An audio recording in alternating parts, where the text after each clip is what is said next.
కరింగలి మాల గురించి నాకైతే తెలియదు, కానీ ఫస్ట్ టైం వచ్చాను. కరింగలి మాల 10mm 2000 రూపాయలంట. 8mm వచ్చేసి మరి స్వామివారతంతో ఎక్స్ప్లెయిన్ చేస్తూ ఉన్నారు. 8mm 1600 రూపాయలు. ఆ తర్వాత కరింగలి మాల వచ్చేసి రెడ్ 8mm వచ్చేసి 1700 రూపాయలు వస్తుంది. మాలలు ఎలా ఉన్నాయనేది ఇవే మాలలు అన్నీ కూడా చూసారు కదా. అలా టోకెన్ తీసుకున్న తర్వాత వాళ్ళు ఎవరి మాల వాళ్ళకి ఇచ్చేస్తారు. అండ్ సర్టిఫికేట్ ఆల్సో కూడా ఇస్తారు, అది మన కవర్ ఇస్తారు. ఇంతమంది ఉన్నారు. ఈ నమ్మకం వచ్చేసి ఈ యొక్క గుడిలో చూస్తూ ఉన్నారు కదా. అందరు కూడా మాల ఇక్కడ ఒక ప్రతిష్టత అంట, తెలియదు. నేను కూడా ఫస్ట్ టైం వచ్చాను, ఫస్ట్ టైం చూస్తూ ఉన్నాను.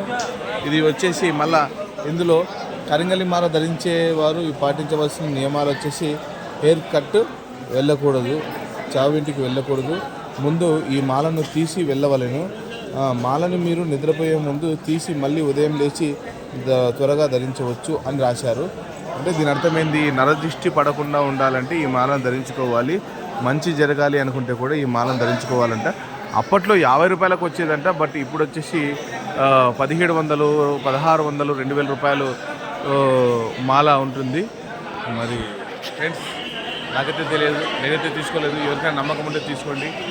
ఇక్కడ వచ్చేసి మాత వచ్చేసి ఇక్కడ ఉన్నారు కదా, ఈ విగ్రహం ఆ మాతానే ఉంటుంది ఇక్కడ. స్వామి శరణమయ్యప్ప.